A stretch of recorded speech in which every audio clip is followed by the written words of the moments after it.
Okay, so I'm down here in the kitchen today to talk about an energy issue that has made the news recently, and that is the natural gas ban in New York City, New York City buildings. So New York City in the past few days, I don't know which day it was last week, they passed an ordinance, a building code that basically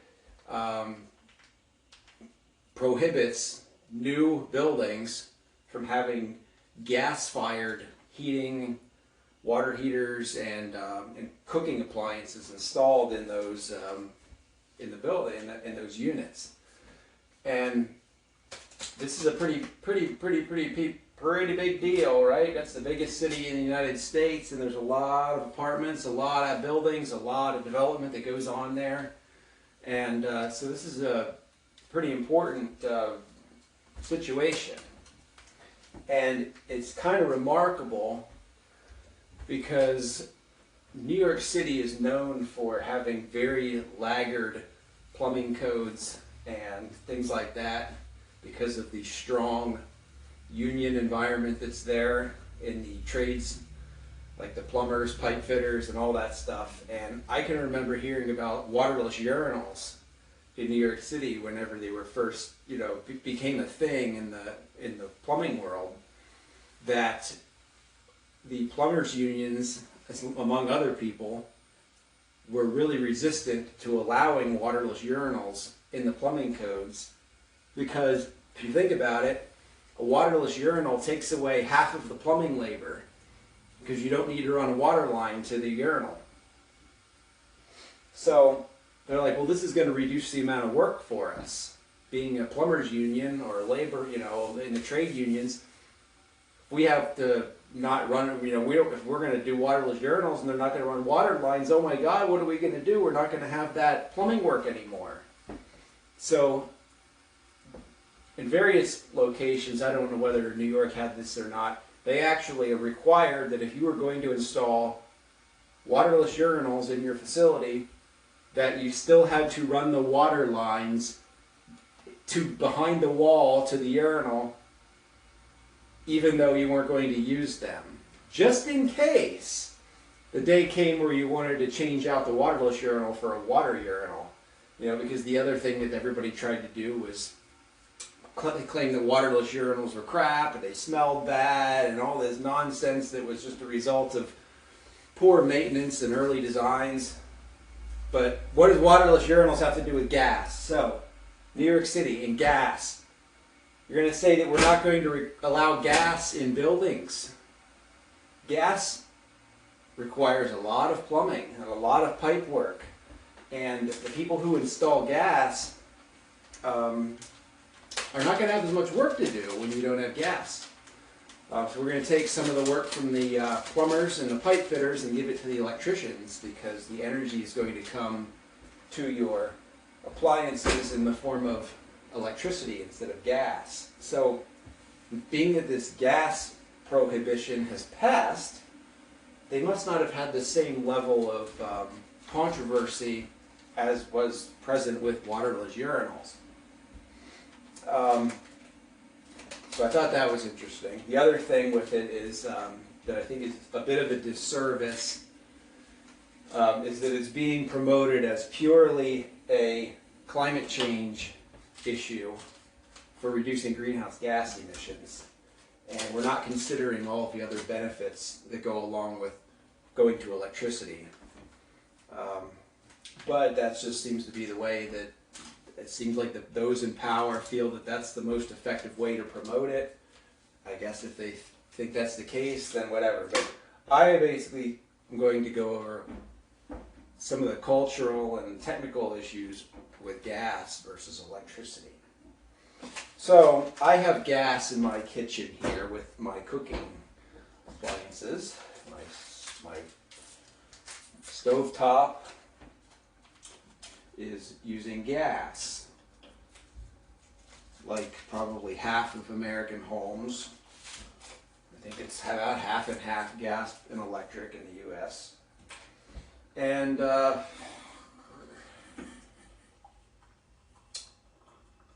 everybody has their opinion about it. But I find it really interesting. I came across an article today from Mother Earth News, which you can, Mother Earth News tends to be a more environmentalist-oriented news outlet. And they were talking about your gas stove is toxic. Oh, it's toxic. It's just bad for the environment. It's terrible. Oh, it's just, there was a lot of really interesting apocalyptic language in there about gas cooking appliances. And then there's an NPR news, which NPR is on a similar wavelength, but not quite as environmentalist as Mother Earth News, about the gas ban in New York City. And they kept harping on the gas stove in the kitchen. Like, that was the focal point of the discussion. And I'm just going to say right now that I have gas here for cooking. I have a gas-fired water heater downstairs. And I have a gas-fired boiler for heating this whole house. And this stove probably uses less than 1% or fraction of a percent of the total gas that I buy every single year. This is, now I'm obviously not a 5-star chef in here, but I don't use a lot of gas on the stove. To make this cup of tea, that burner was on for less than 5 minutes maybe, and this burner uses like 10 cubic feet per hour of gas or something like that. It's really, really small. The boiler that's in the basement is 10 times as powerful of a burner than one of these burners, and it's on for a much longer period of time throughout the heating season. And it just made me really think about why are we focusing so much on the stove? And the answer is, well, that's what people see. The closest that you come to gas is right here. Okay, I see it, and it's harder to get more intimate than that. So the water heater and the boiler, I don't ever see the gas burning on those unless I go downstairs and open the bottom of it and look in there.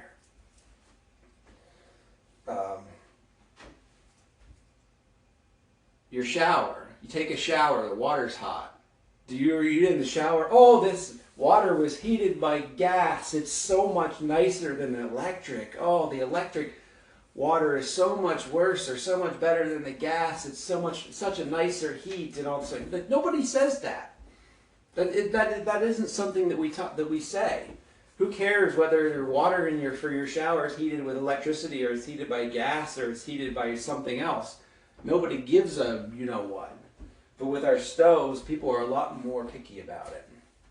So, just I've heard people talk about, oh, gas, it's so much nicer to cook on gas, or I hate electric. It usually tends to be liking gas and not liking electric. And there's a few reasons why somebody might have that opinion.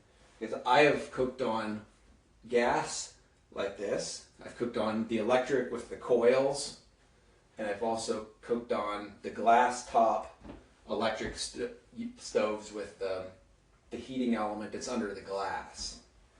I have not personally used induction, but I have watched other people cook on induction, and induction is basically what is the most viable alternative to gas. So the advantage of gas, right? We'll turn this on, light it. So that's on high right now.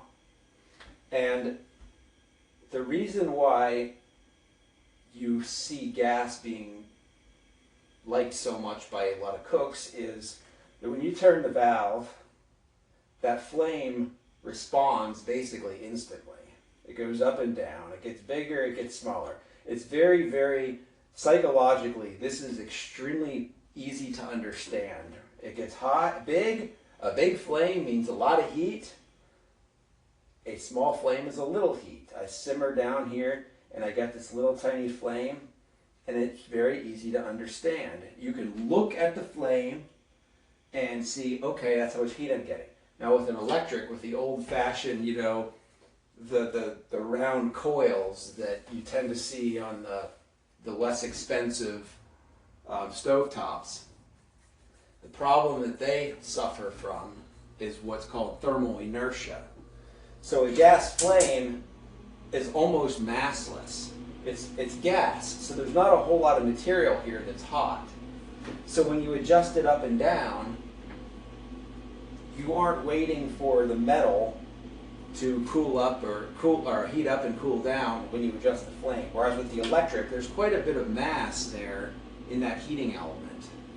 And when you change the setting of the knob, it takes a little bit of time for that that burner unit to respond to the change, because it's got heat stored inside of it. And that results in, if you're not careful, your pot's sitting on here and it's on high and it's about to boil over. If you just turn that knob, that pot will probably end up boiling over, because the heat that's left in the burner is enough to boil it over before it gets a chance to cool down due to the changing the setting on the switch. And the other thing with that is, if you're going to cook on a stovetop, you got to know that you got to lift the pot up and put it back here. It's just an idiosyncrasy because there's so much thermal mass in that electric coil. But let's go to the type of stove where it's got the glass top instead of the coils. Now you've taken all that metal, and there's not as much thermal inertia in the glass, and you reduce that effect. You reduce the effect of the lag time from changing the temperature versus the heating of the actual pot changing as a result. So now let's go to induction. An induction cooktop, for anybody who doesn't know, uses electromagnetic induction to use the bottom of the pan itself as a heating element. So there's like a little radio transmitter in here. It's like a big version. It's kind of a very high power version of wireless phone charging. So you set your phone on that little mat, and it charges it wirelessly. Well, there's actually a coil inside that mat that transfers energy through an electromagnetic field to another coil in your phone that can then charge the battery. The stove works the same way, except that instead of transferring energy to another coil inside of a device, you're transferring it to the pan. And the electricity actually goes through the pan at extremely low voltage, but very, very high current, and very localized. And that heats up the metal, and your pan itself is now the heater. And that's even better than gas, because even in gas, you got these things here that have thermal mass. It's not significant. But in an induction cooktop, that's not even warm.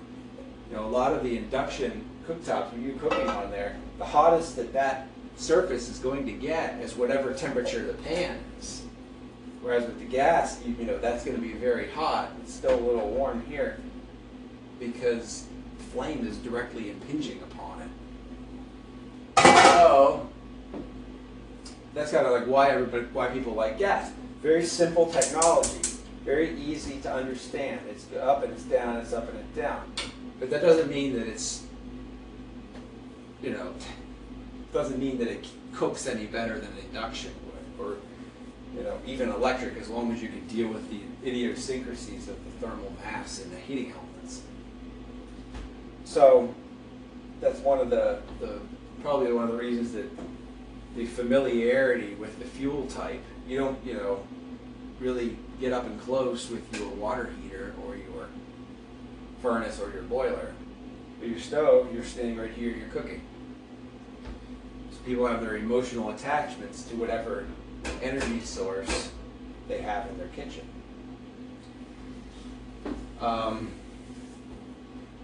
So this whole idea of a new apartment. So we're going to talk about like these luxury kind of developments that are going on in a city like New York, you know, large buildings. There's an argument that was put forth in some of these news articles about this, about, oh, it's going to raise the price, it's going to raise the cost for building new buildings. Well, I don't agree with that at all, because you're going to go from running 2 utility services, gas and electric. Now you're only going to need to run 1 utility service, electric. And when it comes to installation labor, pulling an 8-gauge Romex cable or whatever kind of cable they have to use in New York City to the back of the stove is much easier than putting in a gas line, whether it's stainless steel or iron pipe, copper pipe, whatever it is. The electric is going to be simpler, it's going to be cheaper to install, and think about it, you don't have a gas distribution system running through the building. I mean, you have an individual electric service to each apartment or each building, and that's all they've got. You don't have separate utility systems. You don't have to bring in a different trade to run the gas lines. Your electricians do the work, and then you buy them a stove, whatever kind you feel. You could go and you can get a cheapo $400 metal coil type electric stove if you want, but I guarantee you in these luxury apartments they're not going to do that. They're going to put in induction, because that's what people would want in those kind of places. You know, the only place you're going to see the coil type is in a lower affordable housing, and I guarantee you that's not even, there's probably not even any of that being built in New York City at the moment. You know how that goes. Prices the way they are, and catering to high-end developments. So the cost argument, in my opinion, is not there. Okay, and if you were building a low-cost housing, it's going to be cheaper to do coil-style electric. That's what's in all of the low-cost housing that's around here where I live. And I'll take that even further, in that I can remember when I was in college, I lived in an apartment building that was heated by a centralized steam boiler, 2-pipe steam radiator system. So there was a single boiler for the entire building. It was just like an 80-unit apartment building. And the gas bill, therefore, for that heating was paid by the landlord. And the landlord also had the water heaters, so the water heating and the space heating was all taken care of by them. But most of the apartments had gas cooktops in them, so the stove in the kitchen was gas, and that was separately metered. All right. So if I rented an apartment and it had a gas stove in the kitchen, if I wanted to use that gas stove, I had to call the gas company and get set up with my name on the gas account and pay a gas bill every month. The thing that really sucks about that is that the utility around here, I don't know if it's Con Ed does this in New York, I'm sure they do, but around here you have to pay a minimum charge, and it was like $13 or $14 a month. So just to have gas for my stove, I had to pay $13 or $14. I would have had to pay $13 or $14 a month to use like $1 worth of gas, because that's about how much we would have used. It was a total ripoff. And I had the forethought, even back then when I was 20 years old, to get an apartment that had electric stove in it. So we looked at a few different apartments, and the one that we looked at, one unit had an electric, it had the metal coils, and I'm like, I want this apartment because the stove is electric, and I won't have to have a minimum charge gas bill. So that saved me 14 times 12 times 3, we lived there for 3 years, saved me a few $100s, okay, by going with probably like maybe close to a month's rent worth was saved because we chose to use an electric instead of gas, basically because of the way that that building was set up. So in that case, electric saves you money. So the cost argument is pretty much, it's out of the equation. Going with electric stove instead of gas is not going to cost people any more money. All right. Now, the other side of it is heating and water heating. So, say a new building with heating and water heating in it, using electric versus using gas. You think about it just on a pure per unit energy basis. A kilowatt hour of electricity usually costs between 3 and 4 times as much as a kilowatt hour of gas. Because we should be measuring gas in the same units as we're measuring electricity, but this is America and we like to do everything different and confuse everybody and fight about everything, so we measure gas in BTUs or cubic feet and measure electricity in kilowatt hours. Well, I always convert the cubic feet or the BTUs to kilowatt hours to get a direct comparison. And if I just do a direct comparison, gas is 3x cheaper. All right. Now, if you're talking about a stove, electric stove, I don't care whether it's the coil type or whether it's the induction, uses the energy more efficiently than gas does. Okay? When you run this burner, the vast majority of the heat goes up the sides of the pan. It doesn't go into the food. I bet that this is less than 40% efficient.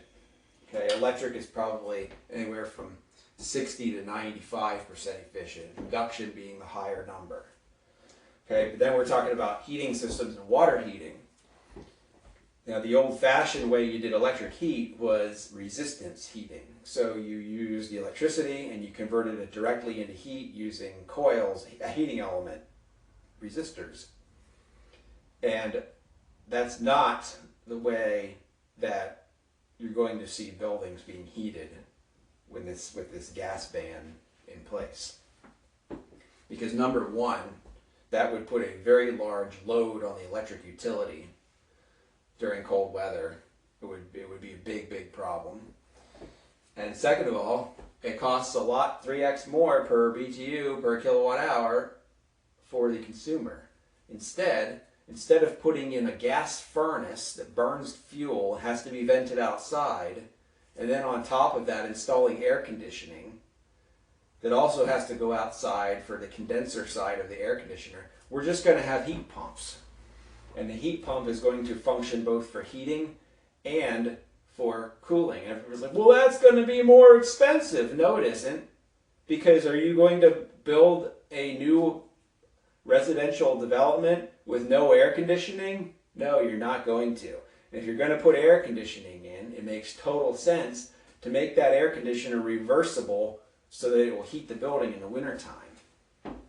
And that's how this whole electric thing will save the builders money on installation. Because now you don't have to do gas piping, you don't have to do exhaust, intake and exhaust for the furnace or the boiler if you have a boiler. You just do straight refrigerant lines to the outside unit and you heat with the same thing that cools in the summer. That's a big deal. I mean, it's a really great simplification of the HVAC in a house. In a large scale, like a high rise, heat pumps are even more attractive. And this is probably cool by now. So in a high rise building, the nice thing about a heat pump is that you can use a water cooled heat pump or a water heated heat pump, however, whichever season it is. So in the summertime, each apartment has its own heat pump, and that heat pump's condenser is connected to a water circuit, and the apartment's heat pump runs to meet the cooling demand of the room or the apartment, and it pumps that heat into a closed loop of water, that circulates eventually to a cooling tower on the roof. And the heat goes to the atmosphere. You know, and it could use any, it could be geothermal, it could go into the ground, it could go to a cooling tower, it could go to a larger chiller somewhere else, it could go to a district cooling system, it could go, there's a lot of things that could be done with that heat. And then in the wintertime, it switches and it sucks heat out of that water stream. And, you know, obviously water, you're going to, you know, you might run the water down to like 38 to 40 degrees at the coldest. And then that water has to pick up heat from somewhere else. That heat could come from a lot of different places. It could come from other air conditioners in the building. It could come from a kitchen or a commercial kitchen. It could be recovered heat from an exhaust system. It could be taken from areas of the building that are requiring cooling. It could come from a district heating system. You could take it off the city steam system. There's just a lot of places it could come from. If all else fails, you've got a unit that takes it from the outside atmosphere, upgrades the temperature, and puts it in the building. In a climate-like area like New York City, you could actually take heat out of seawater and use seawater as a heat sink and a heat source in the wintertime because the ocean and there's lots of water there. So heat pumps really, really give you a lot of versatility when it comes to HVAC versus just burning gas in a boiler. So this gas fan is going to really make people more innovative when it comes to the way that they're designing these buildings. And natural gas has been very cheap in the US in the past 10 years. And that gas, it's a developer, you're like, well, I'm not going to go to all this trouble and make all this initial, come up with this, you know, different system. We're just going to burn gas in a boiler and be done with it because gas is cheap, right? Gas is cheap. Well, that's great, but you're locking yourself into gas for the next 20 to 30 years. You're making that initial investment in gas-fired equipment and a gas, you know, distribution system in your building, and you're effectively stuck with that for decades. Okay? With electricity, it doesn't matter because the electricity doesn't generate emissions directly at the location of use. We just take it off the power grid. And the power grid can get its electricity from a whole variety of sources. It could get it from gas, and right now what's going to happen is they're going to use electric to run the heat pumps, to run the stoves, to run the water heaters, and a lot of that's going to come from gas-fired power plants. Sounds crazy, right? But the fact of the matter is that the efficiency of a combined cycle gas power plant plus a heat pump is higher than if you were just to burn the gas straight up. The other thing with that is the building could have solar on the roof, and part of your energy during the day comes from that. You could have wind power coming there. You could have nuclear power coming in there. You could have hydropower. You could have all these different energy sources that are fed into the grid based upon the electricity market.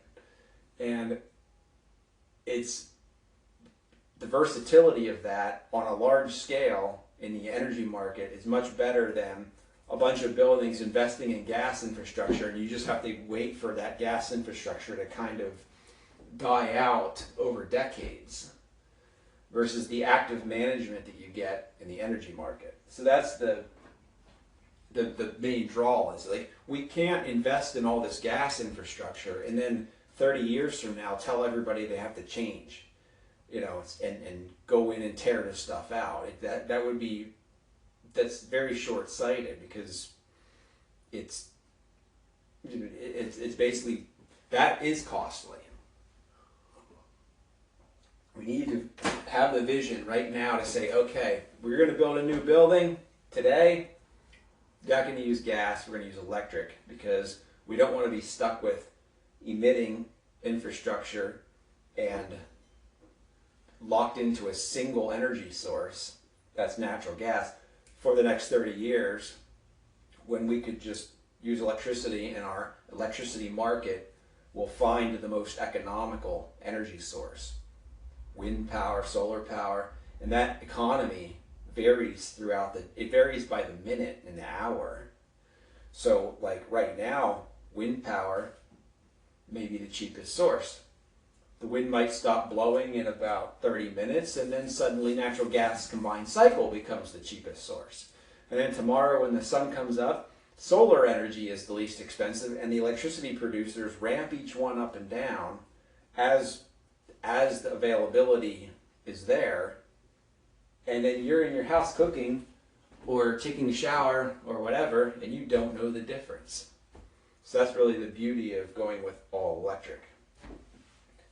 A lot of people are going to be like, well, heat pumps suck, they don't work very well in the cold weather. Well, the fact of the matter is that everybody that I meet that says that is because the only heat pump that they've ever known has been one of these split systems, these, ducted split systems from the 1990s or whatever, that was basically an air conditioner with heating as an afterthought.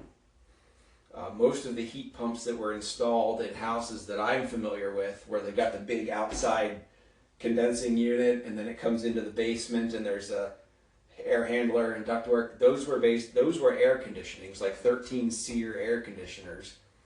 And the heat pump is just kind of there because they could throw a reversing valve on it and it's a heat pump, right? It wasn't designed to be a heat pump. It was designed to be an inexpensive air conditioner that kind of passes as a heat pump.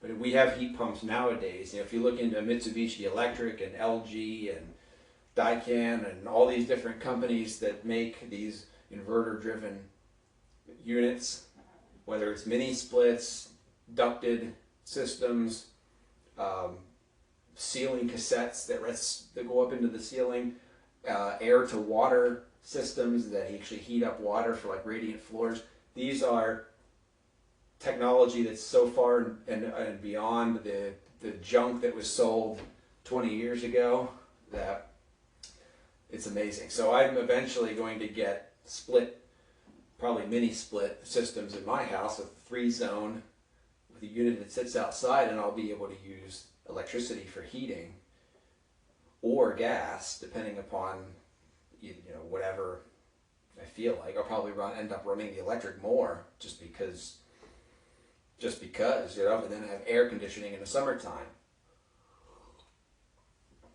So that's the move that's happening. And it's pretty impressive that New York City has done this. Being a cold climate area with a lot of old buildings. Now it only applies to new buildings. Old buildings don't fall into this right now. With old buildings, we basically just have to wait for the gas infrastructure to kind of die down as the building gets upgraded over the years. There's some cases where we may never stop using gas in the old buildings. If that building lasts for another 100 years and it has a boiler that uses either oil or gas, we'll just keep using it. It's not that big of a deal, but because the population of those buildings will eventually drop down and there won't be that many of them. Over decades, it's going to take the better part of half a century or more for that to happen. Think about the buildings in New York City now, there's buildings that are 100 years old easily that are still used. There's some buildings like the Empire State Building that actually uses district steam.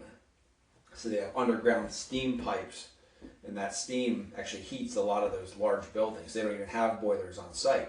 That's just as good as electric because they can generate the steam using whatever fuel source.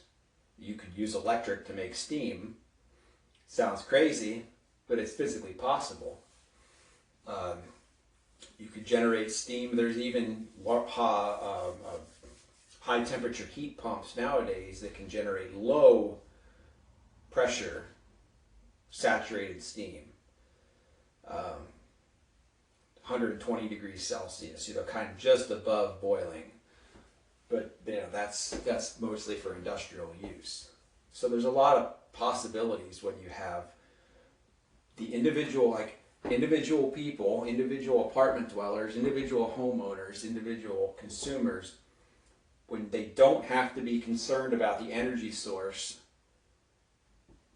that's coming into their house. When you have one utility and that can change from minute to minute, hour to hour as to what primary energy source is creating that electricity, that's really what drives the benefits from the economy standpoint and the CO2 greenhouse gas emission side. So that's my justification of the good things about a gas ban. The downside of it, pretty much the only thing I think of as a downside is that when you go to a single utility system, you are losing a little bit of resiliency. But it is a bit of a moot point because most of your gas-fired water heaters, especially nowadays with the tankless water heaters, and boilers and furnaces, they all need electricity to run anyways. If you don't have electricity, the gas could still be there and the thing won't be able to operate because you need power to run the pumps, you need power for the blower fan, the exhaust douche draft fan, you need, on a stove like this, you need electricity to light the flame, although I could use a match to light that flame if I wanted to, if I didn't have power. My house, I have an old style tank water heater, gas fired, and that actually will run without electricity, but those are no longer in favor, not only from energy efficiency side of things, but also just the size of the tank. People would rather have a wall mounted tankless type water heater. Forced air furnaces, they need electricity to run the fan to drive the air through the house. About the only thing I can think of, that would run without power, maybe a gas fireplace or something like that. So my resiliency argument isn't even that great because your gas appliances tend to have an electrical need. So if you lose power, you're not using them anyways. But that's about all I could find for an argument to keep gas. So that's it. I mean, my tea's about done here. Luckily it's caffeine free because it's in the evening. I don't feel like being up all night. That's it. New York City, new buildings, no natural gas to be installed in them.